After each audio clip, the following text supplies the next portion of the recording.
My dear learner, today my object is to find the value of small g using simple pendulum. Simple pendulum की सहायता से small g का value हमें ज्ञात करना है। आइए इस एपरेटस में देखते हैं कि हमारे पास में क्या क्या ऑब्जेक्ट्स हैं।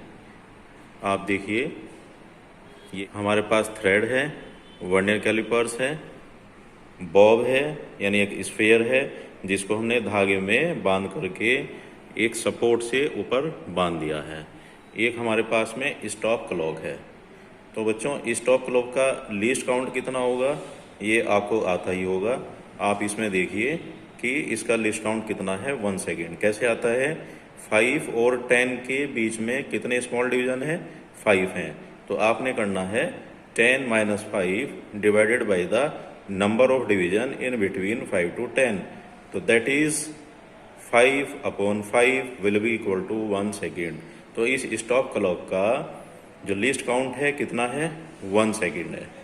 तो बच्चों, सिंपल पेंडुलम एक एडजस्टमेंट है। स्केल के बारे में बच्चों आपको पता ही होगा, आपके ज्योमेट्री बॉक्स में होता ही है, जिससे हम क्या करते हैं, हम लेंथ को मेजर करते हैं, राइट। तो आप क्या कीजिए, स्केल की सहायता से इस धागे की लंबाई को नोट कर लीजिए। कहाँ से कहाँ तक करना है, ये जो पॉइंट ऑफ सस्पेंशन है जहाँ हमने इस धागे को इस सपोर्ट पर बांधा हुआ है, वहाँ से लगा करके ये जो आपका बॉब है, स्फीयर है, इस स्फीयर में ये देखिए हमने हुक पर इस धागे को बांधा हुआ है। तो यहाँ तक की लेंथ को आप नोट कीजिए। अब ये जो हुक है, इस हुक की लंबाई को भी आपने नोट करना है और देन इस स्फीयर की रेडियस को वर्नियर कैलिपर्स की सहायता से मेजर करके आपको नोट कर लेना है कि इस बॉब का रेडियस कितना है। Radius plus length of hook plus length of thread up to the rigid support, right. इसको हम कहते हैं इफेक्टिव लेंथ। तो इफेक्टिव लेंथ को आपने नोट कर लेना है। वर्नियर कैलिपर्स की सहायता से इस बॉब का रेडियस आपने मेजर कर लेना है। वर्नियर कैलिपर से इस बॉब का रेडियस कैसे मेजर करते हैं, इसके लिए आप मेरी पहली वीडियो को देख सकते हैं। डियर स्टूडेंट्स, स्टॉप क्लॉक में देखिए आपके पास में 2 हैंड है। ये लेफ्ट हैंड है, इसे क्या करते हैं, देखिए लेफ्ट हैंड को मैं क्लिक करता हूँ तो स्टॉप क्लॉक ऑन हो जाती है और निडल आगे मूव करने लगती है, राइट। अब इसको मैं यदि ऊपर कर देता हूँ तो ये स्टॉप हो जाती है, राइट।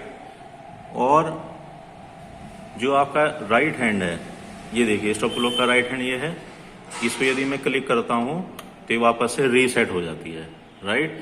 तो इस प्रकार से आपको स्टॉप क्लॉक का यूज करना है। स्टूडेंट्स, अब आपने क्या करना है कि 10 ऑसिलेशन, 15 ऑसिलेशन या 20 ऑसिलेशन एज यू विश, आपने उनका स्टॉप क्लॉक की सहायता से टाइम नोट करते जाना है। लेंथ ऑफ थ्रेड आपने नोट कर ली है। अब आपने 20 ऑसिलेशन सपोज हम लेते हैं तो 20 ऑसिलेशन का टाइम आपने नोट करना है। अब ऑसिलेशन 1 ऑसिलेशन कब कैसे पूरा होगा, आइए देखते हैं। देखिए मैंने इस बॉब को थोड़ा सा डिस्प्लेस करके छोड़ दिया है। दैट्स 1 2 3 4 5 6 7। इस तरह से आपको ऑसिलेशन नंबर नोट करने हैं और टाइम नोट करना है। बच्चों, जैसे ही आपने इस बॉब को रिलीज़ करना है, थोड़ा सा विस्थापित करके छोड़ना है, उसी समय जबकि आप इसको छोड़ रहे हैं, रिलीज़ कर रहे हैं, उसी समय आपने स्टॉप क्लॉक को ऑन कर देना है। मैंने आपको बता दिया है कि स्टॉप क्लॉक को किस तरह से ऑन करना है। ये देखिए,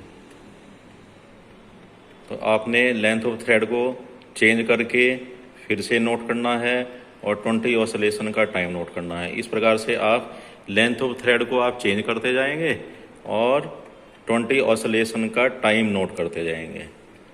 उसको अपनी ऑब्जर्वेशन टेबल में लिख देंगे।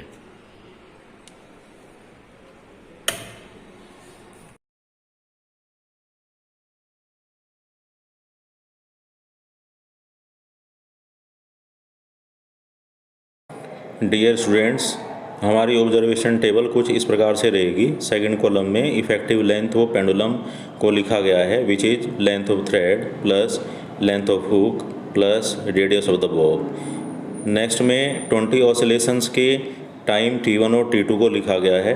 T1 is the first trial and T2 is the second trial.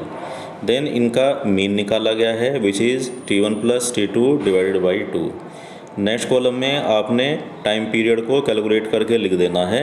देखिए यदि 20 ऑसिलेशन का जो टाइम है वो 25.5 सेकेंड है तो 1 ऑसिलेशन का टाइम होगा 25.5 divided by 20। You will get 1.27 as time period. तो इस प्रकार से आपको टाइम पीरियड की वैल्यू को कैलकुलेट करके संबंधित कॉलम में लिख देना है। देन टी स्क्वायर की वैल्यूज़ आपने कॉलम में लिखनी है और finally capital L upon T square की वैल्यूज़ को कैलकुलेट करके टेबल में लिख देना है।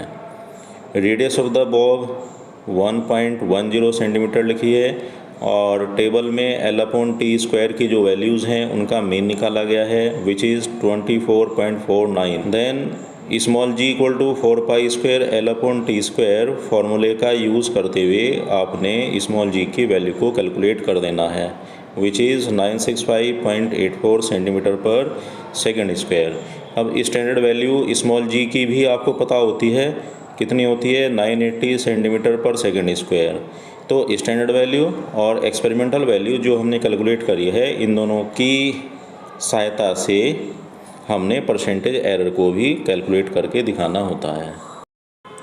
Now we have to plot a graph between L and T square. We will get a straight line. जब हम L और टी स्क्वायर के मध्य ग्राफ प्लॉट करते हैं तो हमें एक स्ट्रेट लाइन मिलती है। और स्टूडेंट्स हमने स्केल इसमें क्या ऑप्ट किया हुआ है, क्या लिखा हुआ है, एक्स एक्सिस पर 10 डिवीज़न इक्वल टू 10 सेंटीमीटर और वाई एक्सिस पर हमने एज्यूम किया हुआ है 10 division equal to 1 second square. तो इस ग्राफ से भी हम स्मॉल g की वैल्यू को कैलकुलेट करके दिखाएंगे। हमने स्ट्रेट लाइन पर कोई भी एक पॉइंट ले लेना है, जैसे हमने इसमें B लिया है और B पॉइंट से दो परपेंडिकुलर एक्स एक्सिस और वाई एक्सिस पर ड्रॉ कर देने हैं। एक्स एक्सिस पर A हमारा इंटरसेक्शन पॉइंट है और वाई एक्सिस पर C इंटरसेक्शन पॉइंट है। तो small g equal to 4 pi square L upon T square फार्मूले का यूज़ करना है और इस फार्मूले में L और टी स्क्वायर की जो वैल्यू है ग्राफ से रीड करके लिख कर कैलकुलेट करके आपको स्मॉल g की वैल्यू फाइंड करनी है which is 961.91 centimetre per second square. I hope आप सबने इस वीडियो को एंजॉय किया होगा और कुछ सीखा भी होगा। I think it will be beneficial to all of you. Thank you, my dear learner.